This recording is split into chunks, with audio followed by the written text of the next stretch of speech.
não é hora da galera unir, porque eu tenho certeza que o brasileiro em si, o povo brasileiro, é um povo bom. Bom, claro. É um povo que tem coração, um povo que se ajuda mutuamente, é um povo que entende as dificuldades um do outro. Ele vive a mesma dificuldade. Sim, sim. Né? Solidário. Exato. Você não acha que nessa hora não é hora de unir? Porque a escala 6x1, por exemplo, todo mundo está falando como isso parou? Como isso não segue? Quem é a minoria? Porque é uma minoria que trava isso. A grande maioria é a favor. Pois é. Onde está o cacique dessa tribo aí que não deixa isso andar? Nós temos um problema sério. A gente não tem um partido... Cadê o nome desse cara, sabe? Pois é. Tem nome. Tem nome. Não, Robert. Tem nome. Geralmente tem nome e sobrenome. Ué, Olha, não tem. deixa eu te dizer. Nós temos um problema sério que falta às forças progressistas no Brasil um partido popular e de massa. Nós temos essa deficiência. Né? Nós precisamos ter um partido popular, de massa, de vanguarda e que tenha essas pautas contundentes no osso do peito, carregar isso no osso do peito. Isso tem que ser mais importante do que eleição. Sabe por quê? Os nossos sonhos não cabem nas urnas. Nossos sonhos não cabem nas urnas. Esse processo eleitoral que tem aí não traduz os nossos anseios. Tem uma outra frase bacana que eu ouvi há muito tempo, carrego comigo. Não basta eleger, temos que construir. Então a construção de movimentos populares, de movimentos sociais que vão pegar essas pautas e carregar no peito isso, independente do processo político, ou precisa de um partido de massa que faça isso, ou a gente precisa de uma política de frente. Só que o problema da política de frente no Brasil é que os partidos se diluem com a questão eleitoral. Tá tudo muito bem, nós estamos juntos aqui, nós três. Né? Chega a eleição, tu pula para um lado, ele pula para o outro, eu pulo para o outro, porque os projetos pessoais acabam, às vezes, falando mais alto do que o projeto político coletivo. E isso começa ruim nessa questão no Brasil da gente ter eleição de 2 em 2 anos. A eleição de 2 em 2 anos é uma promiscuidade. Sabe por quê? Eu te apoio para prefeito se tu me apoiar para governador. E aí tu fica 2 anos engessado, cordeirinho comigo, que tu quer meu apoio, depois eu fico 2 anos cordeirinho contigo, que eu preciso do teu apoio. Então, uma coisa que a gente precisa aqui no Brasil é um voto único. A eleição ela é única. Todo mundo junto, vota junto. De 4 em 4 anos, todo mundo junto. Todo mundo junto, ou 5 em 5 anos, acabou. Prefeito, vereador, deputado, senador, todo mundo. Porque aí você não tem o toma lá da cá. A gente continua com essa celeuma do toma lá da cá. Isso é uma promiscuidade eleitoral. Isso ajuda a dividir. E o que me entristece aí falando... Isso é fácil de conquistar, hein, professor? Isso não é difícil, não. Pois é, o que me entristece, Rodrigo, é que eu vou agora jogar um pouquinho de pedra de leve aqui no PT, no Partido dos Trabalhadores. Isso, leve, todo carinho. Isso. Eu tenho muito carinho pelo PT, presta atenção. Eu tenho tanto carinho que sempre os critico pela esquerda. A minha crítica ao PT é responsável pela esquerda, sempre. O PT teve muitos anos no comando do país, e com grande penetração nas câmaras, né?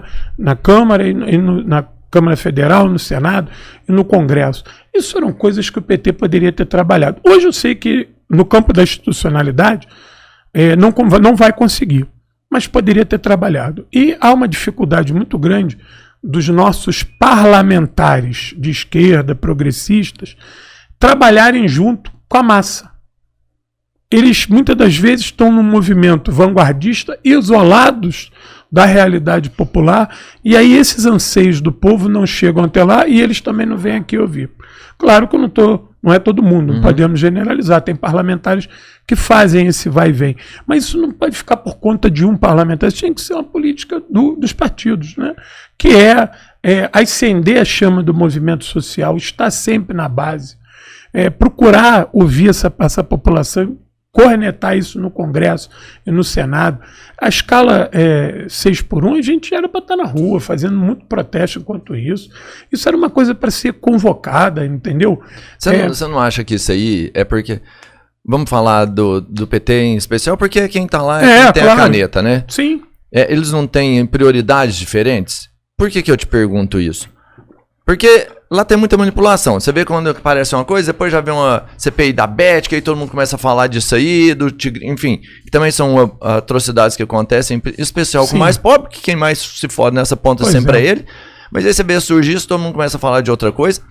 E aí você percebe, por exemplo, não sei se eu estou enganado, um objetivo muito claro do PT na regulação das redes sociais.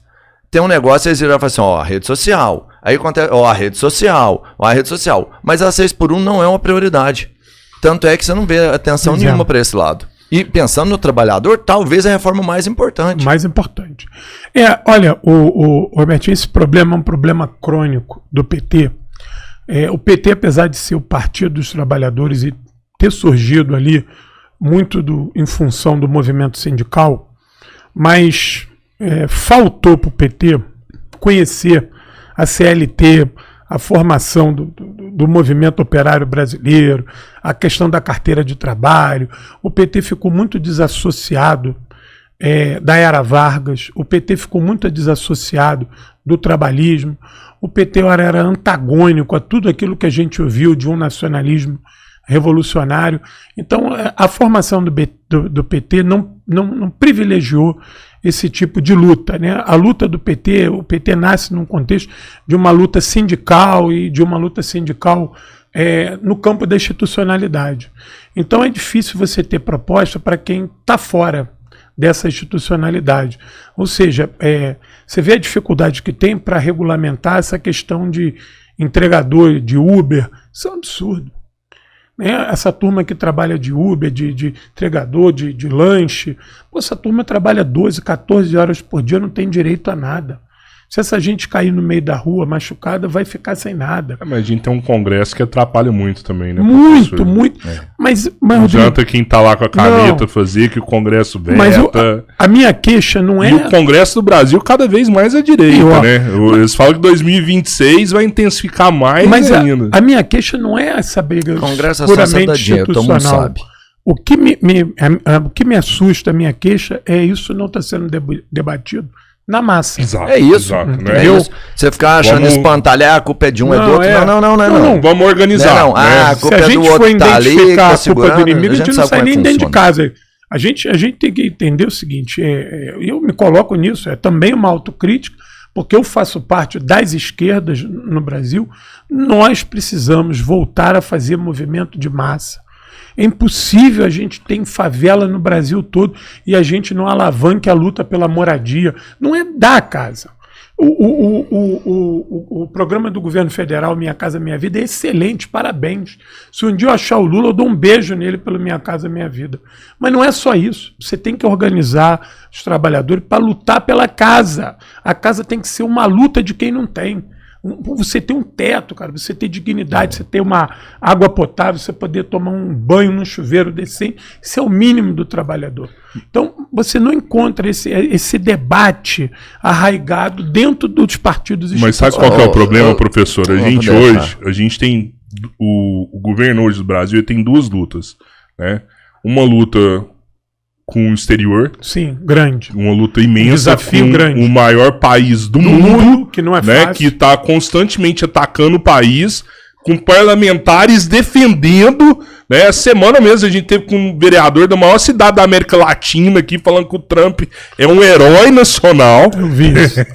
Então, assim, tem uma luta imensa com o exterior e tem uma luta interna também, que é de não deixar o governo Bolsonaro voltar, que é um governo totalmente entreguista. Então eu acredito que isso ocupa muito tempo já do governo, né, e que acaba sendo uma das prioridades dele. Agora, eu vejo também, e eu até queria saber a opinião do senhor quanto a isso, que, assim, um novo líder vem surgindo no Brasil. E eu acredito que o novo líder, ele precisa muito poder falar com as massas, ter um carisma com as massas, saber o que fazer, ter energia nova. Não, tá muita gente tá falando. Quem que é? Tem nome? Quem que é esse aí? Robertinho. Quem é, ué? O inevitável. Quem é esse cara que tá surgindo? Eu não sei, Eu porra. Eu nunca nem vi falar Um nisso. novo líder está surgindo no Brasil. Quem é esse? É o Thanos? Não, Thanos. O inevitável. O chat sabe. O chat sabe. O chat tem voz. Eu quero nomes hoje. O chat tem voz. Quero nomes. O chat tem voz.